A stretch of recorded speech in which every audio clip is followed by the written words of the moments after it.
This NASCAR Richmond 2024 weekend betting recap edition of the NASCAR Gambling Podcast here on the Sports Gambling Podcast Network is brought to you by Cut. Cut is a peer-to-peer social betting platform that's U.S.-based and available in 40 states. Head to cut.com, that's KUTT.com, and use promo code SGPN for a 10% deposit bonus. We're also brought to you by Underdog Fantasy. Play their fantasy pick'em for a chance to win 100x in NBA, MLB, NHL, NASCAR, F1, and more. College basketball as well. Sign up today using promo code RACESGPN to get a 100% deposit match. We're also brought to you by Hall of Fame Bets, the sports betting research platform for parlays, player props, and game lines. Download the Hall of Fame Bets app or visit HOFBets.com. Use code SGPN to get 50% off of your first month and start making smarter bets today. Driver,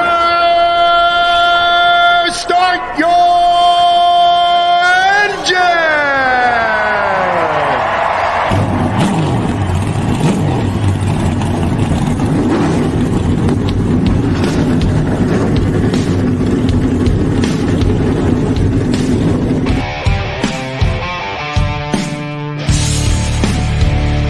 Strap in and pull those belts up tight as the Sports Gambling Podcast Network presents the NASCAR Gambling Podcast.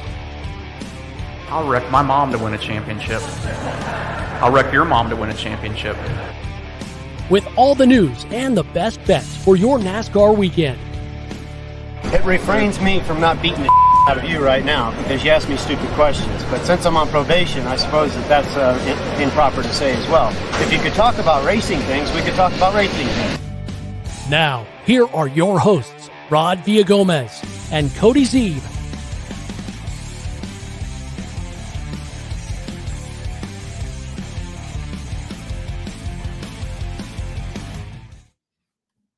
Oh, one person that I don't want to be talking racing things with tonight is Martin Truex Jr. It is, of course, the NASCAR Gambling Podcast here on the Sports Gambling Podcast.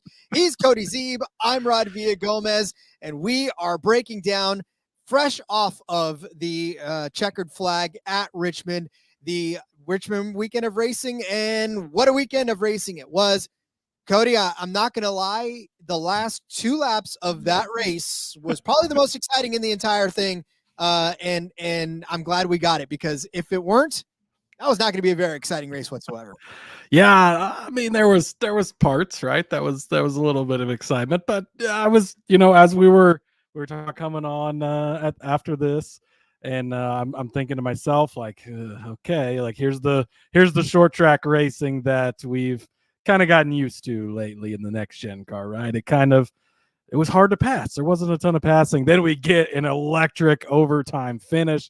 Bubba Wallace helps out the boss by spinning Larson, getting him to reset. Denny Hamlin steals one from his teammate. Joe Gibbs looked thoroughly confused on pit road, Rod. It was like he didn't know if he should be celebrating or if he should be upset or what the hell just happened. But hey, Toyota won it like I told you they would. Oh, man, that was a fun ending. It's amazing how much that like gets the juices flowing and makes it so exciting when you get an ending like that. So obviously sucks for Truex. If you're betting on Truex, oof, rough. But we had quite a few people in the Discord that were all over Denny. So a lot of happy people over there. I mean, listen, I did not give him as an outright, and I don't even know why, because I went back through and obviously I gave him as my my DFS play for the week, my high price DFS play. Totally just was on it, and I don't know why I wasn't on him for an outright. Maybe I just wasn't convinced by Barry saying poor Larson was Truex anger lane A. But how can you expect as Truex, you're beating and banging with Larson all the way down. How do you not expect him to squeeze you on the way up? Like, I don't get it, right? Well, Truex got pissed at Denny and then started to try to take it out on Larson like he was a 5-year-old. Well, I mean, okay, Truex has every right to be pissed, right? He's clearly the fastest car on the day. He's clearly on his way to winning. You're 2 laps away. They always say it during the broadcast. They're always, hey, let's make, he's just praying to see that white flag. And then you get the caution and it's like, fuck. Then you go down pit road and you have a slower stop than everybody else and you come out behind people. And it's like, fuck that, double fuck now. And then he felt like Denny jumped the restart, which I don't think he did. I think Denny went probably trying to catch Martin off guard. The second he hit that restart zone, he was gone. And then obviously, I think he was just upset about that. Then him and Larson started beating and banging. And what do you expect after you start beating and banging like that? Larson's going to throw you into the wall at the end there to grab third. But I mean, again, we would probably all be pissed if we were in Truex's shoes after losing what should have been a sure win. They popped it up late in the race there, 22 race winless streak. Like, he's almost a full season from winning, right? Was New Hampshire domination probably the last time he won last year. 22 is, obviously less than a full season, but that's a little bit of a time for a guy like Martin Truex that we're used to seeing in victory lane pretty often. Yeah, and obviously Kyle Larson had his own frustrations in there as well. So I mean, you can't beat and bang with a guy that's already frustrated on his own right. So it's just like that whole ending made up for about 250 laps worth of kind of like, man, am I still awake? But I know that you're still awake listening to us, which, by the way, thank you very much for listening to us because we love you guys and we are so glad to be here on the recap show. But did you also know that there's tons of other shows on this network? I'm sure you do. It's a network. There's plenty of shows on the network that are here to give you free content, as we always are. And man, this network is chock full of them. There's 20 plus gambling podcasts, like I said, all completely free. And in honor of March Madness, yes, that's still going on. This week's feature shows are the Sports Gambling Podcast, the flagship show hosted by Ryan Real Money Kramer and Sean Stacking the Money Green. Man, the guys have picked every tournament game against the spread for the last 12 years. Since 2012, these guys are OGs. They've definitely been doing it for a while. Of course, make sure you're following the college basketball experience. Colby Dant, a.k.a. Pick Dundee. That's not a pick. This is a pick. And Ryan Moneyline Mac, producer Noah B. They all continue to give you their unmatched coverage of college basketball betting. You can subscribe today to the show on the Sports Gambling Podcast and, of course, the College Basketball Experience, wherever you're finding this one and all of your favorite podcasts as well. Checking in, Myron Kidd saying, my home track needs to lose a date and get a repave job. Oldest surface on the circuit. Don't repave a track. We're about to find out at North Wilkesboro in a couple of weeks. It's not going to be fun. Like, I don't know. I don't know what they need to figure out the short track package. It's not that, or we need to run on wet weather tires. I don't know. Get the sprinklers out because that racing at the beginning of that race was pretty good. I thought Austin McGee with the Logano. A lot of people had Logano.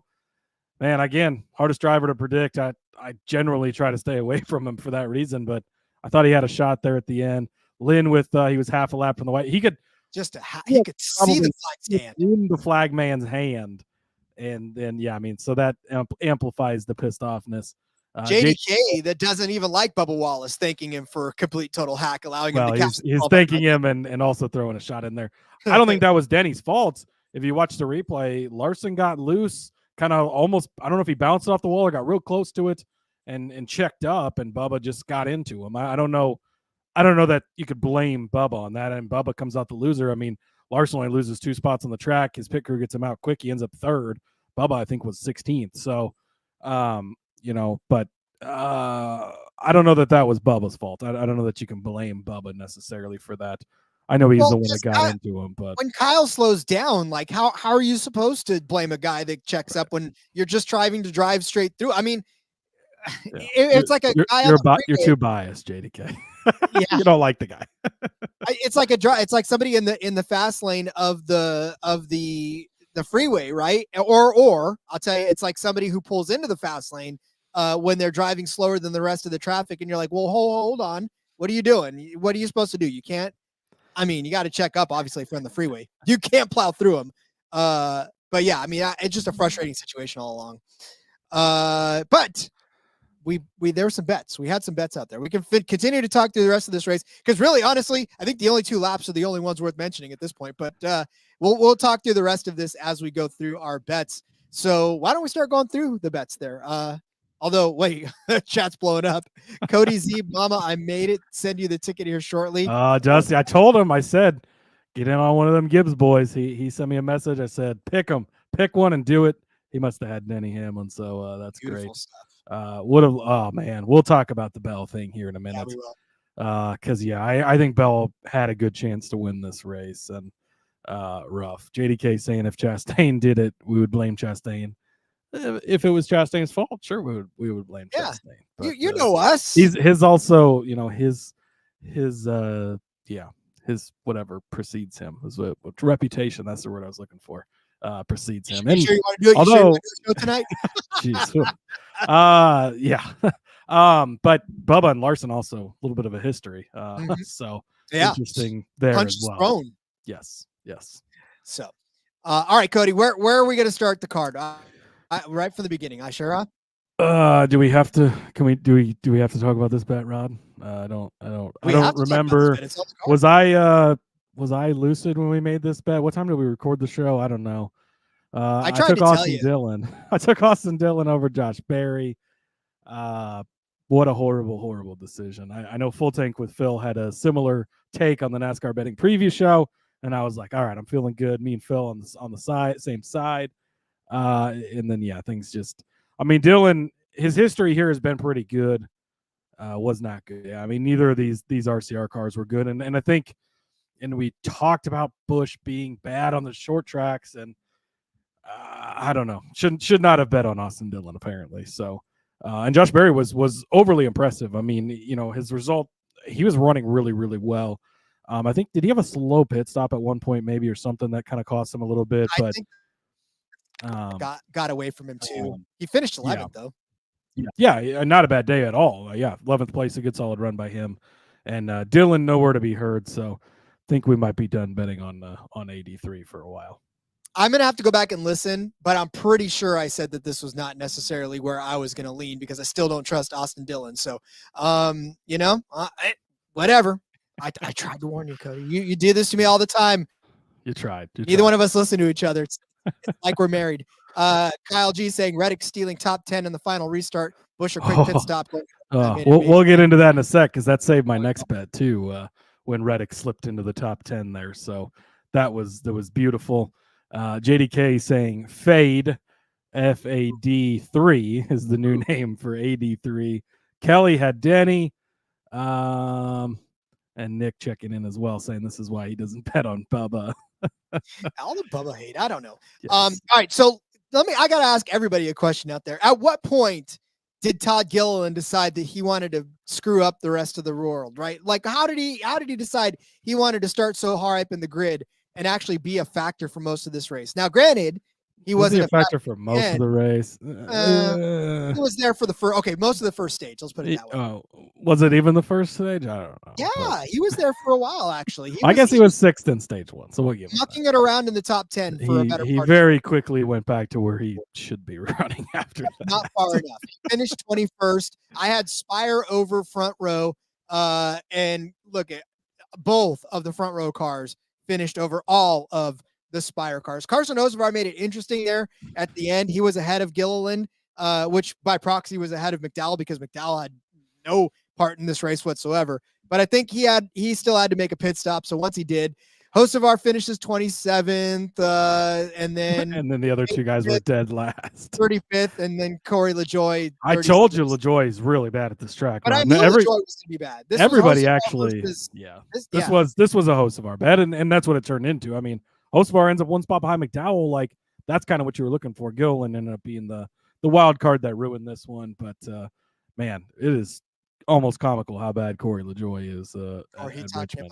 Joey is back. Hey, even your Joey. Okay. I would maybe pump the brakes on Joey being back. It was one good race. Let's maybe not go that far. But let's see. Back up to Kyle G's comment about Reddick stealing the top 10 on the final restart.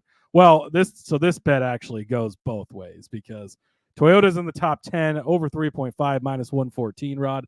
This was cashing with Hamlin, Truex, Bell, and Bubba prior to the overtime. Bubba obviously slips back, And luckily, Reddick got back in there and cashed this one for me. Maybe not quite the Toyota domination that I expected, although Truex ended up leading the most laps, right, and was out front most of the time. And Hamlin and Bell, I mean, different strategies, but we're very fast as well. But this one cashed. We squeezed it in there at the end, but would have hit it either way. So I feel like this was still a good bet for Toyotas in the top 10, over 3.5 at -114. Yeah, and I tell you right now, the Toyota thing was easy. I mean, we all knew that Toyotas were going to be good in this one. I mean, we knew that it was going to be Toyota. We thought it was going to be Toyota and Chevy. At least I did, anyways. But Ford had something else to say about it. We'll get there in a second. Lots of folks chiming in real quick. I want to get to that before we get to the break. Kyle checking in saying cash money, not the biggest weekend, but a net positive, which, listen, that's all we care about in the end, right? Positive. I did think about that too. Your daughter did pick Mavis, so your daughter's on a roll now. She's again, make sure you're in the Discord to get Steven's daughter's paint scheme pick of the week, because it's been like 3 or 4 weeks in a row she's hit it. Indeed. Logan saying the Denny Cash is real. Indeed. Kyle saying that he had Larson over Truex in a matchup. That's a hell of a way to do it. I'm telling you, man, that was right there at the end where they're beating and banging to the line, and you cash that ticket. That's great. Seth, what's up? Seth Wolcock in the chat. Big weekend for the back road. They had Hamlin and Chandler Smith. I can't wait to talk about Chandler Smith, because I was big on him this weekend. That obviously paid off in the Xfinity race, which we'll get into after we're done talking about the Cup race. But love to see a good week for those boys over there. Make sure you're checking out the back road over on In Between Media's YouTube channel.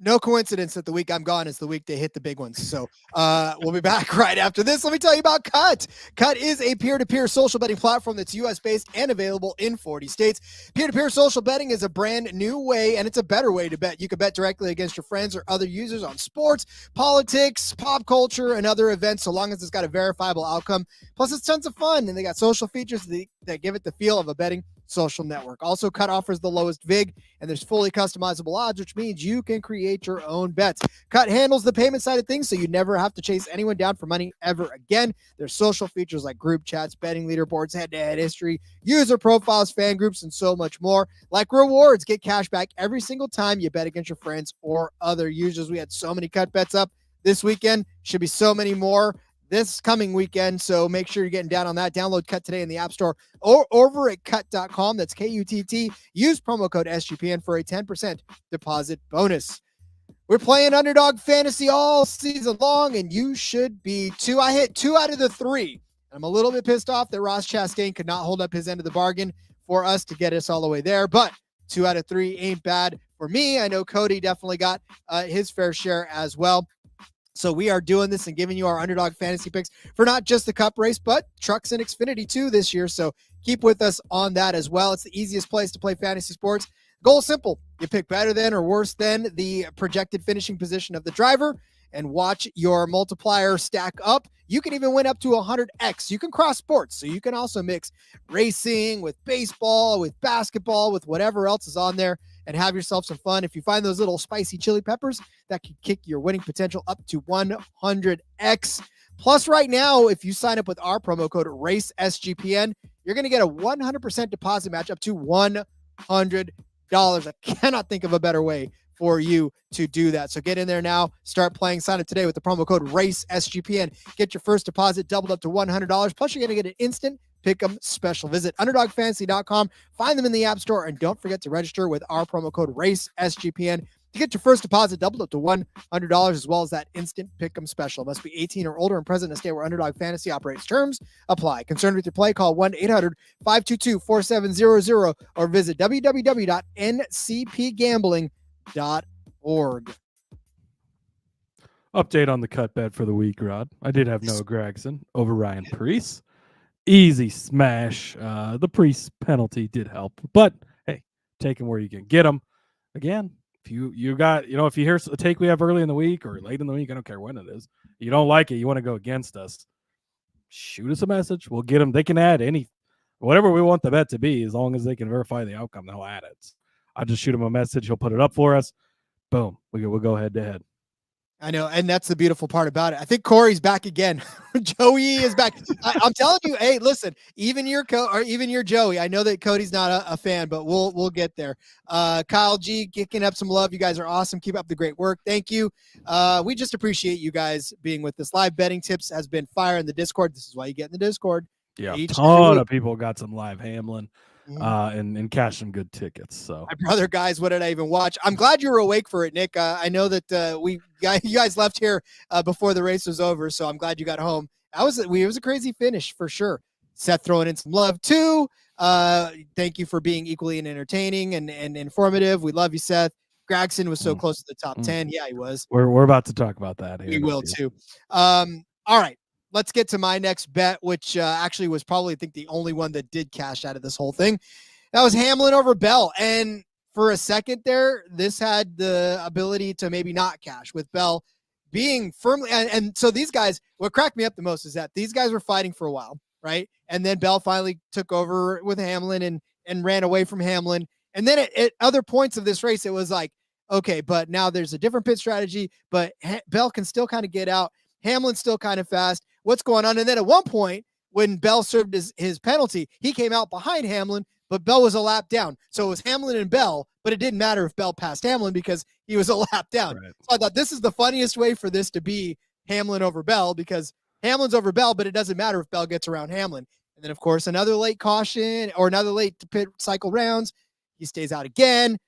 I mean, listen, it was a whole lot of strategy going on, but in the end, it made out to where Hamlin was over Bell. And even still at the end, it almost seemed like it could possibly be Bell catching up to Hamlin again because of this restart. So, I mean, for whatever, man, Bell overcame that. And I know that you in the Discord, sorry if I didn't say anything. I was kind of lurking, but you had said, what, you're giving up on him because he, did this? No, don't give up on him. So I said it's not over yet. We just needed a little bit of help and we got close, but not quite enough. That is another thing too. Like, yes, a lot of the green flag racing, there wasn't a ton of passing, but the strategies and the different calls, like that makes a race like this so entertaining. I mean, almost the whole race, we had strategy and this pit stop and, is this going to work? And then you get the weird caution with Kyle Busch hitting the wall and should have been a caution and it kind of fucks Larson, but then he hangs around like, and then Bell Bell looked like, oh, Jesus. So again, we'll talk about it here in a few, but yeah, it did make this race really exciting. So, Rod, I had Martin Truex Jr. top 5 plus 125. A little bit of a sweat there at the end as he's falling back and running everyone over as he's pissed off, but did catch this. I think no argument. He was the best car on the day. So glad I at least had Truex in some way, shape, or form. Also had Ty Gibbs top 5 at plus 300. I wasn't overly impressed with Gibbs. I mean, on the wet weather tires at the beginning, he dropped like a rock. It was pretty rough. Hard to judge too much on that, right? They're not used to running that. It's not what they run a majority of the race on. He was doing all right after that. Then he gets the speeding penalty, and it took him he fought and clawed back and ended up with an okay day in 16th. But, I mean, honestly, 16th is a big disappointment for Ty Gibbs these days, which is a good thing, right? If you're Ty Gibbs, if that's a disappointment. And again, this was the bet, too, that 365 was a bunch of bitches on and pulled back and gave people different numbers. So I guess hopefully you chose not to take the number, but I don't know. I mean, as fast as the Gibbs cars were, I think it was probably not a bad bet. The penalty really hurt because we didn't get to see everything. Well, and they won money off of it. So no matter what number they gave, they still won money off of it. So I hope you guys learned a lesson over there as well. Although Kelly talking about trigger finger was fast on that KFB caution, I am pissed about that one. That one super. I mean, that was a lot like the Haley Deegan thing a few weeks ago, where it was like she didn't even spin barely. She like I saw. I don't remember if it was Bob or Bianchi maybe, and it was like basically on a short track, if NASCAR sees any smoke from tires, they're going to throw it immediately, and maybe that's what happened. But really, really quick trigger finger. When we've had some instances earlier this year where we needed a quick trigger finger, we didn't get it. But Seth also saying make sure you hit the like button. We appreciate everybody watching. Hitting the like button does help us, so we appreciate it. Larson handled the post interview like a pro. I'll be interested. We jumped on here before the Larson interview. We heard Hamlin and Truex's interviews, but I would like to see that. Seth also saying fuck bet 365. Fully agree with you, Seth. Although we'll still probably give you their lines because that's just the way it is. We just have to go take money from them now, Rod, and tell them to stick it to them, Rod. That's what we're going for. Stick it to the man. Speaking of sticking it to the mans, how okay, when we handicap this, we say, hey, will you look, RFK usually ends up running within 1 or 2 positions of each other, if not back to back. So did it again, Rod. At the end of this race, Brad Keselowski finishes 8th. Chris Buescher finishes 9th. I don't know if they literally give them the same cars and just say, here, go run this. But I'm a little bit irritated because I took them both as a top 5 car. If they had top 10, I would have totally taken them both top 10. But there was top 5 was the only thing I could find. And I figured 8-1 for them to be top 5 cars. 8-1, and they finished 4 positions outside of what they should have been. This was a great bet. At the number you got it at, again, the handicap is they're going to be right there. And they were close to top 5 and close to each other, just like you thought. So hey, think of which if Larson would have kind of tackled out Truex and something else, Logano may have gotten caught up in that, that would have been something. Yeah. I mean, and especially get into the late race chaos like that, and anything can happen. So this was a good call on your part for the number. Again, it didn't cash, but I still think it was a good bet to place. And again, that's why we do this recap, is to walk through. I could slap myself and say, "Why the fuck did you bet on Austin Dillon?" Which and I can slap you too here in a second. You sure? Oh, thank you, Rod. I deserve that. Speaking of slapping myself, although I don't hate myself as much for this, I did have Austin Dillon top 10 at 4-1 again, and I kind of made the argument. This is why I think I'm confused on why I took him in a head-to-head. Well, I was not confused as to why, because I've not been impressed with Barry, and that's why. And he was impressive tonight. So, hey, that happens, right? SVG from a few weeks ago. Right? Hadn't been impressive. We weren't going to – I'm sorry. I forgot we weren't supposed to mention it. But I was trying to give him a compliment, Rod. Jeez. Anyways. Okay. Go ahead. But he was impressive, and he really impressed me. It was great. Anyways. So at 4-1, I think the number was good for his track history. But Fanatics had the boost at 5-1. So if you got that. But I think that was still an okay bet to take, because you're kind of taking a shot at it. You end up with late chaos. Who knows what can happen at that point? You get an overtime, right? Also had Ross Chastain top 10, -105.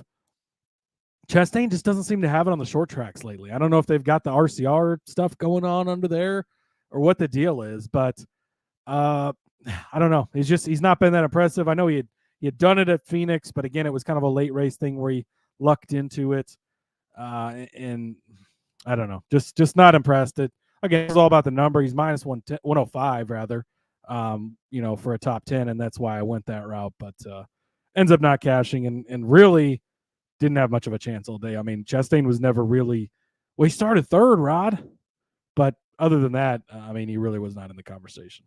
No, and I also had taken him as top Chevy at 6-1 because I thought, hey, when you start 3rd. You got a good chance of actually being up in the top. And he kind of was for long enough for me to turn around, grab a beer, and come back, because at that point, then it was done. I mean, Chastain was out, and there was no chance of him being I was pissed off because he was the next. So I won't jump ahead. Well, let me jump ahead real quick because this kind of coincides. I had over 3.5 Chevys in the top 10 at +150. And again, when this race started, it was 4 Chevys. I know there was 4 Chevys in the top 10, right? When the green flag dropped, Chastain, if he would have been able to stay up there, that would have made for the 4th. But there was 3. There was Kyle Larson. There was Chase Elliott. There was William Byron, which all Hendrick drivers, by the way, up there in the top 10. And then, of course, the next one down was Ross Chastain in 15th. So, 5 spots out, and if Chastain would have been able to run the damn race that he was running at the beginning of the race, then and that's it too. Chastain rode Truex hard at the end, which definitely helped us. Yeah, he was holding him up. That was for sure. I know Truex was pissed that he couldn't get around him, but again, we already talked about Chastain, and I wish that he would have been able to keep it in the top 10 to cash his bet, but I got hooked, and you're right. But plus money, Cody. If Chastain would have been able to stay up there, would have been okay. Yeah, and I think the argument was we weren't exactly sure on the Chevys what they would do, which is why I was confused by your Chevy bet, but that's okay. But for a top Chevy, again, did it at Phoenix, recently, if all the Chevys are kind of off, maybe he gets it done. This was closer to cashing than Austin Dillon over Josh Berry. So that is correct. Jordan Bianchi says that NASCAR reviewed the final restart and deemed it okay. Not that they were going to take that away from him anyways. But I just saw one quick replay after they mentioned it. And again, like right at the line he went, but I think he was inside the restart zone. So, Rod, the sort of kind of car lift we rode this week, right? Mentioned they were all long shots. Take it easy. Go small on them. None of the bets cashed, but do not by any means regret placing any of these, and I would place them all again. I went with Noah Gragson top 5. It was +4, or top 10 +450. Top 5 was 16-1. Top 4 was 25-1. To win a race was 100-1. Again, none of them cashed, but a solid day by Noah Gragson yet again. 12th place finish from him was solid. A decent amount of Fords end up finishing in front of him, so we're not really close on the top 10 or top Ford part, but 2 spots out of the top 10 at the end of this thing. And this wasn't just because of the late race, anything happening. I mean, he was up there throughout the day. Again, just continues to impress me. So Gragson is a guy, especially Rod, if they keep pricing him, a little farther up like this. I mean, he might be like almost every week we're just going to bet on him top 10 if he's +450. Like at least taking the top 10 number on him, because I've continued to be impressed by him and what that team is doing with him behind the wheel and on his kind of revenge tour. So again, none of these ones cashed, but it's not always about cashing though. It's about placing good bets. And I think these were good bets. 2 spots away from +450, which obviously would have covered the rest had he ended up looking like Josh Berry or something at that point. Right. And again, to the Stewart-Haas point of things, they've continued to look better at least than they were before. And I know they were good on short tracks last year, but Berry ends up 11th, Gragson at 12th, and Briscoe in 18th. Again, we talked about Priest. He had that penalty that really hurt him. He was 28th, but he was a better car than that before that. So, yeah, again, continue to be impressed by Gragson. Luckily for me, I got over on Cut Bet, took Gator Bates money. Thank you, buddy. I appreciate it. And covered myself by having him in that head-to-head with Brad Priest. And the thing about it, too, is that Gragson has been, we knew the talent was there. I mean, we saw it in Xfinity. We knew that he's a fast race car driver, and we know that he's talented enough to get it done if he was in proper equipment. Last year in Legacy was not necessarily a mix for him. He had a little bit more growing up to do, obviously. And I'm glad to see that he's done it, because now in this 10 car, it seems to be a pretty good fit for him. And, the 10's got a little more oomph behind it now. And I think we're going to see some good things. Like I was high on you with at least the top 10. I knew top 5 was going to be a big stretch, but top 10 for sure. And yeah, he was there most of the day too. So that's the thing. Cygnus saying SVG cuts 2. Oh, I'm sorry. Damn, we say his name. Cuts 2, gets cut by 2 inches, and he goes from 2nd to 28th. Then he jumps 10 feet.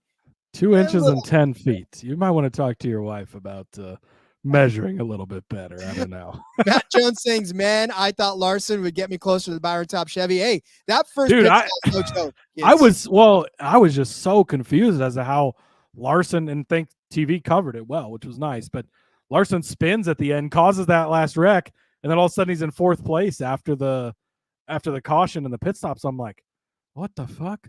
But it's because he saved it basically and was so far ahead he didn't lose many spots. So yeah, crazy. Yeah, it's crazy how the gutter kind of saved him. So yeah, what are you gonna do? So it'll go. That's how it goes. All right, so the winners, obviously none of us hit the outright. And again, excuse the fuck out of me. None of us hit the outright. I'd like you to look in my box again. Bell, Byron, Gibbs. Okay, what does it say above that? Oh, the manufacturer. Winning manufacturer Toyota. What did I fucking tell you? I started the show on Tuesday, Rod, by saying go bet everything Toyota and have a good week. It's true.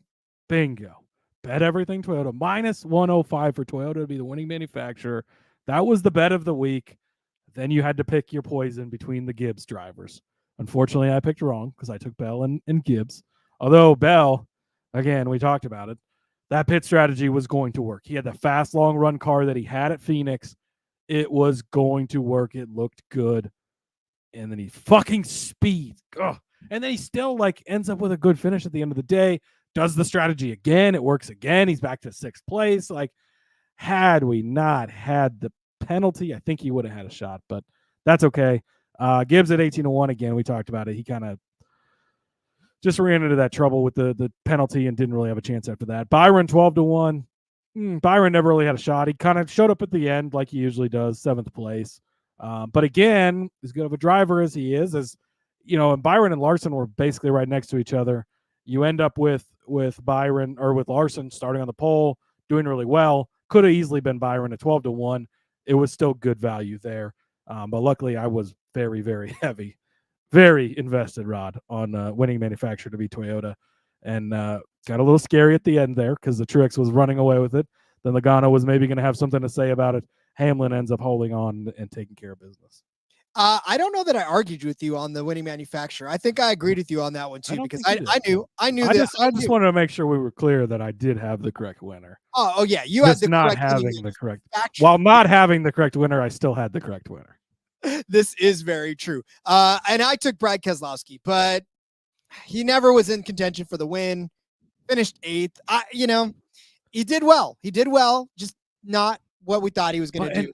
Ford is so Logano in general hard, but Ford as well. Like you never know. And somebody had asked about in the Discord about top Ford bets going into the race, and it's like you just got to take a long shot because like it could be Logano, it could be Blaney, it could be Keselowski, it could be Buescher, it could be one of the SHR guys. And like at different points in this race, it was kind of all of those people. It's like Ford is just so hard to know which Fords are going to show up on which weeks. I still can't quite figure them out. Well, I don't know what the number for Josh Berry was, but boy, at the earliest part of this race, it could have been Josh Berry, and you could have been like, whoa, where are we going with this one? So that'd have been definitely good. All right, well then, that puts an end to that race. Again, I know Seth said easily the best race of the year. I mean, maybe it's because you're riding high Hamlin tickets, but I don't think this is the best race of the year. I don't know. I mean, the best ending for a while because we didn't have an overtime. No, because Atlanta, like you had the 3 wide finish. Like I don't know that this was the best race. I mean, I don't know. I guess it could maybe be argued, but Bell's gonna mess around and win a championship this year. He's a stud, says Kelly. If his number dips at all, he's gonna be fast on these short flat tracks. That's where Phoenix is. If he can get there, Rowdy's the only driver that's got there 2 for 2. But like Seth says, Seabell gonna see Bell, which he does sometimes. Penalty screwed him, Lynn says. And Kelly also pointing out Harvick and Boyer in the box. Buddy, they hit a fucking home run with that pairing because they are absolutely great. I love Kevin Harvick in the box, and he's been great with Boyer. Yep. Yeah, he's been handling Boyer with kid gloves, which is exactly what you need. So yes. All right, there was an Xfinity race, and we shall get to that. But first, let me tell you about Hall of Fame Bets. Win bigger by betting smarter this NBA season with Hall of Fame Bets, the sports betting analytics platform for parlays, player props, and game lines. Research every NBA and soccer bet with historical stats and data. Enter any parlay idea into Hall of Fame Bets' revolutionary parlay optimizer tool to get hit rates broken down by leg as well as an expected probability for the entire parlay. Sort all players by hit rate for any bet to learn which players are hot and which picks have value. Stop betting in the dark. Join over 30,000 users researching with Hall of Fame Bets to craft more intelligent, data-driven parlays. Download the Hall of Fame Bets app or visit hofbets.com. Use code SGPN to get 50% off of your first month today. Start researching, start winning with Hall of Fame Bets. So for as good as we thought this Cup race was, some people, I almost feel like the Xfinity race was a lot better. And not because of the bets that we hit, because we actually didn't hit as many as we should have in this race. Rod, just real quick, Rod. I wanted to say, because I pulled up the results to refresh myself as to how this finished. 5 Toyotas in this race, Rod. First, second, third, fourth, and Sheldon Creed was 35th. Mm-hmm. I think we could have said that this race was going to go this way any better than we did. We did. We called it straight up too, and that's the thing. We handicapped this race fantastically. I mean, this was a race that we basically had. We're as shitty as and we were this fucking close to really just raking the bag in with Austin Hill this week, which we're going to get into. But I mean, odds were not great for this Xfinity Series race. We talked about that. We didn't love everything that was out there. Found some good stuff and ended up hitting some good bets. So I think we did fairly well, Rod. Should we start with it? I feel like we should. We should pat ourselves on the back because that's what I love to do. It is, yes. Rod's the best at that. Austin Hill top 5, Rod, plus 250. you don't stop betting this. Okay. I understand that it didn't work out this week and he ends up in 8th place, but Rod, the system is strong. There is nothing to worry about for Austin Hill top fives. He was hanging in there towards the end, couldn't, kind of fell off at the end and lost. He lost his last. He was 6th place until 5 laps to go or something. I mean, it was close. And then Top Chevrolet, again, he ends up being 4th after the Bubba Pollard and Parker Kligerman got around him, but he was right behind Jesse Love at plus 550 to be the top finishing Chevrolet again. Rod, where's the JRM cars? Oh, Bubba Pollard was the best finishing JRM car. I don't want to sound the alarms in the JRM camp, but I'm sounding the alarms, Rod. So if you keep getting numbers like this on Austin Hill, he moved to plus 400 prior to the race. He's not been qualifying well at all. I think he started 16th in this race, and his number jumped up to plus 400. You have got to bet that every single time. If you're getting Austin Hill, I would say minus 120 or better anywhere, Rod. You just have to take it because Austin Hill is a top 5 machine. Look, it didn't work out this week. Doesn't always hit, but it hits more than it doesn't. We've made so much money on this. These were great bets to place, even though they didn't hit, and I would place them again in a heartbeat.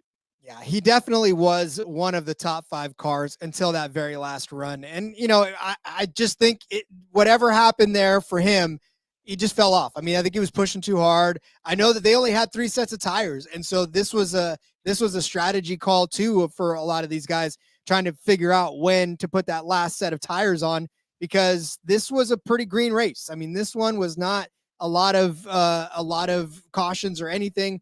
And we did not, I mean, we had 6 cautions for 51 laps. The last caution came at 174, right? But at that point, I think they were all out of tires or something to that effect. And so, yeah, I mean, this was just when they came in, they didn't always grab the tires. So there was a lot of strategy in this as well. But one thing that didn't need any strategy whatsoever was Jesse Love over Sheldon Creed. I said new 2 was better than old 2. And I know that there was a lot of people that are like, oh yeah, Jesse Love didn't really show me, but Jesse Love, top 5 car. I wish I would have had the balls to take him as a top 5 car overall, because I love Love. And I said it too in the show. I said, I love Love and I love him better than Creed. And Creed pretty much did Creed things this race. Ended up finishing, where did you say he finished? Like 30? I think he was 35th, but and I mean his brakes went out, or he finished 35th. 35th. The brakes went out, but he was not any good before the brakes went out. He was junk. He started junk. Yeah. He ran junk. Everything about Sheldon Creed, it's just been junk. Again, nobody was higher on Sheldon Creed going into the season than I was, Rod. Like, loved him. I am holding a cut ticket over 2.5 wins. Luckily, I've got Chandler Smith over 2.5 wins, which he's at 2 already, so we're looking pretty good there.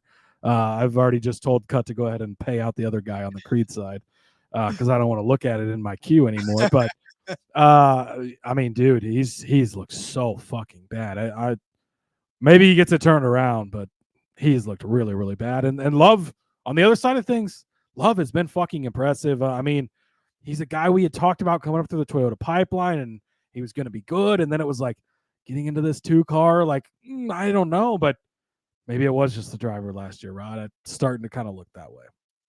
It is. JDK saying Heim, Gray, Pollard really made the rest of the Xfinity field looks like amateurs. Hey, I mean, Corey You're Heim. not far from wrong. I mean, outside of like Chandler Smith, really, like you're pretty much correct.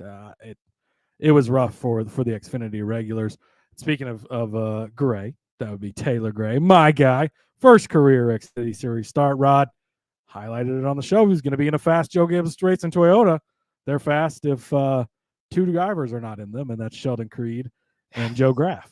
And Taylor Gray was fast, Rod. Ends up with a top 5, plus 225, ends up in 3rd place. So could have even taken his top 3 number here. But look, these cars are just fast. You put any driver that's a decent driver in there, Ryan Truex in there, you put Trevor Bayne in there, they show up, they get top 5 finishes, they even get wins. And so if you're not capable of doing that in a JGR car, you really need to look at yourself in the mirror, Sheldon Creed, because it's rough. But anyways, Taylor Gray, top 5, a super impressive day from this young kid. Started 27th too, so it wasn't easy. I mean, he had to fight for it, but worked his way through the field like a pro, ends up top 3 at the end of the day, and cashes this top 5 bet. What I love the most about him is that he honestly just did everything right to keep himself clean and to stay on the right schedule for those pit stops, because Yep. this was a super confusing race for somebody who's done it before. I mean, this isn't like get out there and everybody's pitting together, everybody's coming back off together. There was tons of different strategies playing out on this one.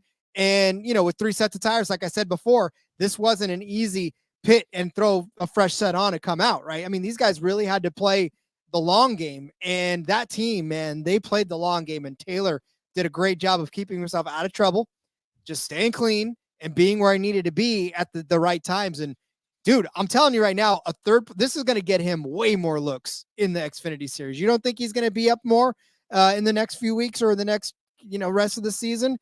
That's not the last we've seen of Taylor Gray in the Xfinity Series. Yeah. He's already got some more rides scheduled in this 19 car. So he's going to be a guy we're going to continue to look for when he's back in the Xfinity Series, because he's already proven it, and he's been proven it in the Truck Series. I've talking him up for a couple of years, Rod. I mean, I've been on Taylor Gray since day one. I love when I'm on guys and they actually hit. Thanks, Sheldon Creed, for making me look like an idiot. But Taylor Gray saves the day. Okay, so as much as this last one wasn't a big sweat, this one right now here, that was a pretty big sweat. I had Riley Herbst over AJ Allmendinger.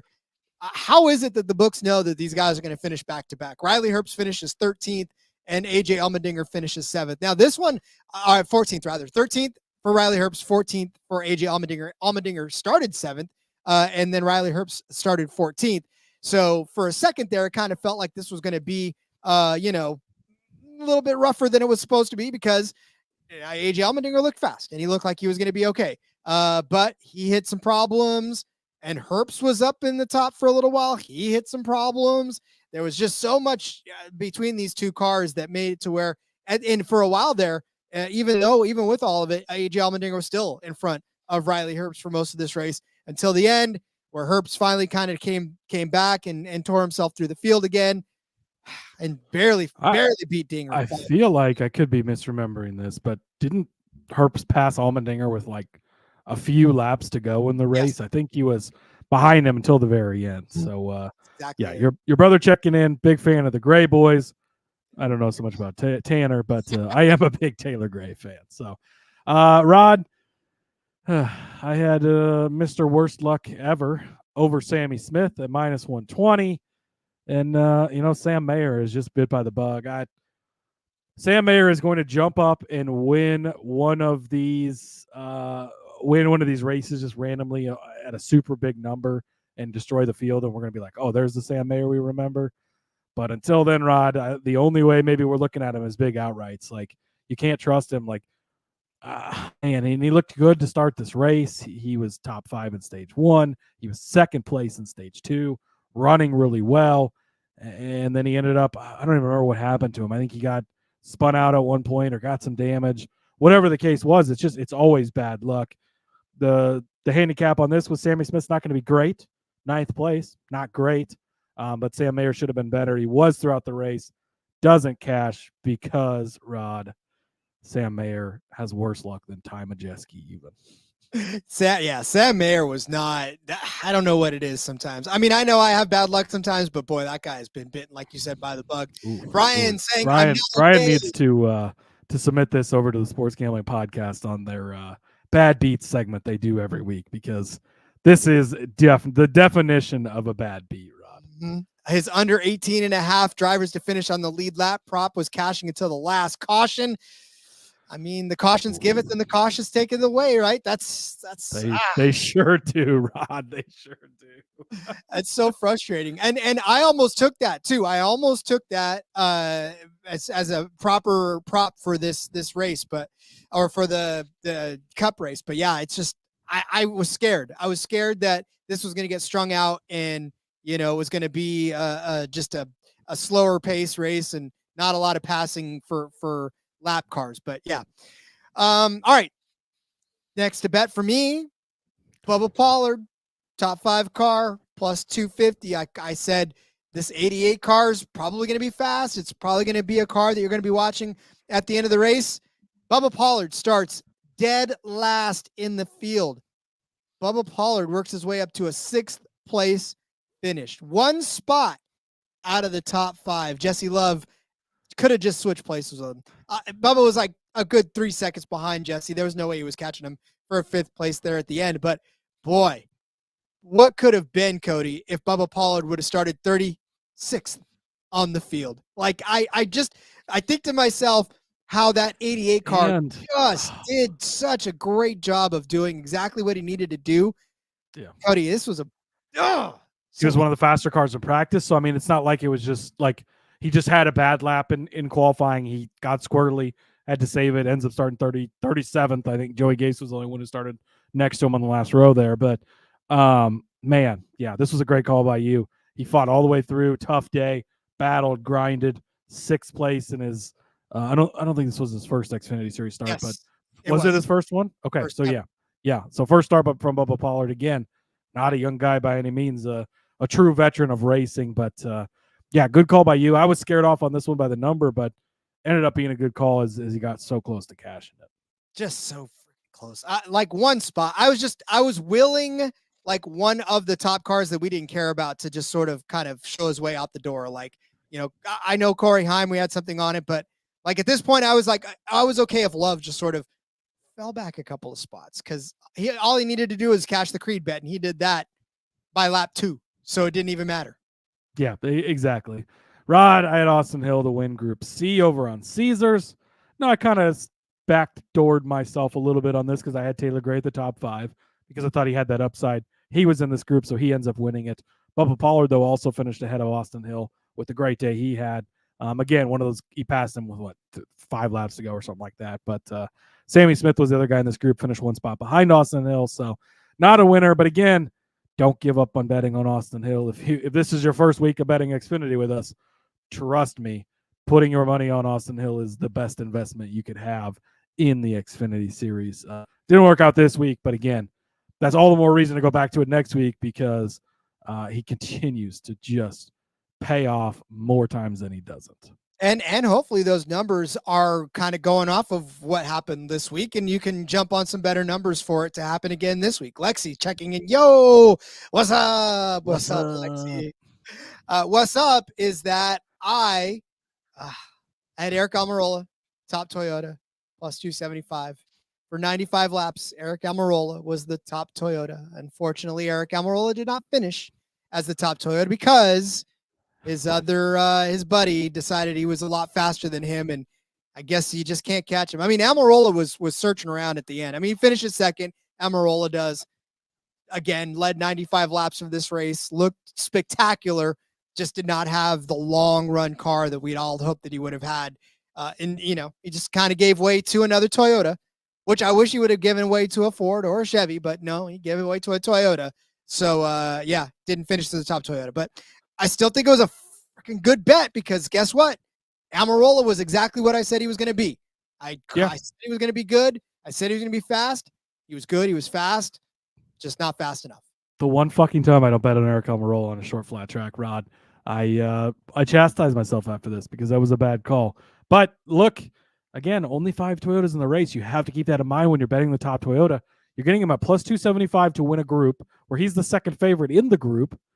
And if Chandler Smith has an issue, and let's face it, we'll talk about Chandler in a minute. Chandler wasn't the fastest car on the day until the end of the race. Now, he was at the end, but he wasn't for a majority of the race. Almirola looked really good. You're 1 spot away from cashing this. So, again, didn't cash, but it was a good bet. Kind of a common theme in a lot of these. We hit some of these, but common theme in a lot of these was we had the right idea. They were good bets. They just got close to cash and didn't. Another one that maybe I don't know. I don't know how I feel about this one, Rod. Riley Herbst, Group B, bet 365, pieces of crap. Plus 275. I had him over Love, AJ Allmendinger, Creed. Look, Creed obviously was a great call. AJ Allmendinger, he beat by 1 spot. But of course, Jesse Love ends up in 5th place. I think my disrespect of Love is done. I think I've now learned my lesson. I apologize. I still was disappointed with Riley Herbst. I thought he should have done better than he did. But man, yeah, the big takeaway from this is Love, Jesse Love. I need to start loving Jesse Love. There's plenty of room on the bandwagon for you. I've been the conductor. Plenty of room on the Love train. But get on the Love train. Join Love train. I got on the Love boat.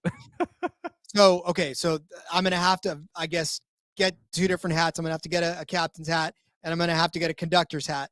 and be, on the love train and the love boat, either one. Speedway Steve, Rod Cody, good seeing you. Good seeing you too, Speedway. Good seeing you. Thanks for joining us. Yeah, absolutely. But yeah, I mean, love deserves respect now. So love deserves a love. Love deserves love. Love deserves love.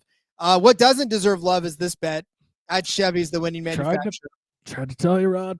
But I said that the price was right, and it was just a hedge. And I had one particular guy. Was the price right? 105. No, because you would have lost anyways.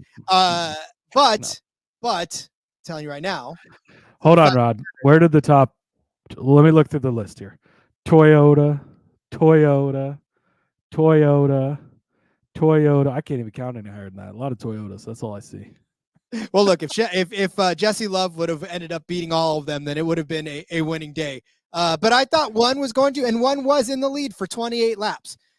So that was the one that I was putting my chips on, and that was Allgaier. That dude, if there is somebody who has worse luck than Mayer, it's his teammate Creed, or Creed. It's his teammate Allgaier. Creed does have bad luck too. Creed creates his own luck. He does. But no, I thought Allgaier was going to win. I had him as an outright for 28 laps. He was proving us right. Me right, anyways. Started 5th in the race and jumped out to the lead and looked good, looked solid, looked fast. But damn it, these Toyotas were just too fast. So, yep, he couldn't hold them off. And he kind of screwed himself too, right? I think there was a pit thing in there for him as well that kind of screwed him up. I don't remember. I was watching a majority of the race with no sound on because we were doing something else, but I was paying attention somewhat, but I don't remember what happened to him there. Well, I know that he was in the lead at lap 175 for 5 laps, and then Custer chased him down, and then Chandler chased both of them down. So, yeah. Rod, I had Austin Hill 16-1. Again, I will always bet Austin Hill 16-1. So no regrets there. Sam Mayer 16-1. Again, bad luck, but when Sam Mayer steps up, I mean, this is like Allgaier. Like, the problem with betting on Allgaier is you never get good odds. He's going to jump up and whip the field one day, probably soon, and kill everyone. But picking which day that is at only plus 450 is rough. Sam Mayer at 16-1. I can be okay with it. If you end up on the bad luck side of things, it was 16-1. That's fine. But Rod, I told you there was only one name you needed to know, and there was only one name you needed to know. Chandler Smith. It was his time. He did it in a trash-ass colleague Chevrolet last year, Rod. And then you put him in a fucking fast Joe Gibbs Racing Toyota in the Xfinity Series with no Cup Series guys. Whew. Nobody stood a fucking chance. Chandler Smith plus 325. Again, easiest bet of the weekend. I mean, really, Chandler, like I said earlier, not the fastest car early in the race, but he was just lurking. He was basically third place the entire first 2/3 of this race. Third place, and I mentioned in the Discord, like, he's just lurking. He's hanging out, waiting, biding his time, saving his stuff. He did, and when he flipped that switch and turned it on, Rod, no fucking catching Chandler Smith. He was gone, checked out, and won this. And then, yeah, Speedway Steve. Mayer was bad fast, too. We talked about that earlier when we went over the head-to-head against Sammy Smith. Really fast and looked good, and then the bad luck train bit him again, which has been a common theme with him lately, unfortunately. But again, to the speed part of it, where he was 5th and 2nd in the stages at 16-1, that doesn't look like such a bad bet there. Obviously, the result not indicative of how he was running, but indicative of his luck here lately. So I'll probably continue to take long shots on Sam Mayer if we're going to continue to get him, which likely we will, because he's going to jump up and win one of these and cash us a big ticket here eventually, I think. Yeah. Oh, and did you get to the doc first or did me? I can't remember because I think I felt like I wanted Chandler, but I think you already had. I feel like even if you would have had Chandler, I would have told you no and taken him because that's my guy, Rod. I'm not. It is your guy. No, and, you're absolutely right. This was definitely a week where you needed to have him. Indeed. But I took Almirola. I had Allgaier at plus 450 again, like I said. But here's the thing, Cody. At one point, our outrights were 1, 2, 3, and 4. Like I got so nervous when you mentioned that in the Discord, Rod. It was great to see, and it was awesome to point out. But I'm like, this is not going to end good. It's just not. But it was late in the race too, and I mean, they were it was 1, 2, 3, and 5 or something. I mean, 1, 2, 3, 5. That's what it was. Yeah. Yep. They were all right there, which was great to see. Yeah. So Almirola, like I said, led 96 laps, finished second. I mean, for 6-1, That's not bad for a 6-1 to finish. And second he, place. I mean, early in this race had the better car than Chandler Smith did. Way So, better. I mean, that's not a bad bet at all. And Allgaier, again, like we could easily be talking about how he dominated this race and won. He just, I don't know. He can't seem to catch a break here lately. And I don't know what's JRM though. I don't know, Rod. They're not what they have been right now. You know, they've got the potential, especially with Mayer and Allgaier, obviously. Allgaier 7 laps away from winning at Phoenix last week, and maybe we're having a different conversation, or 2 weeks ago or whatever it was. But yeah, I don't know. Just rough for them. And it is telling that Bubba Pollard was the highest finishing JRM car. I mean, that 88. Yeah, that's a little concerning for the JRM fellas. If I'm Junior, I'm in the meeting on Monday saying, all right, gents, let's talk about what the hell's going on and how we can fix this, because we shouldn't have 4 talented drivers like you finishing behind the guy I just brought in this weekend who was sitting on his couch eating Doritos and watching you guys the week before. So yeah. And I did want to just mention too, Corey Heim, 4th place in that Sam Hunt racing car. We didn't have any bets on him.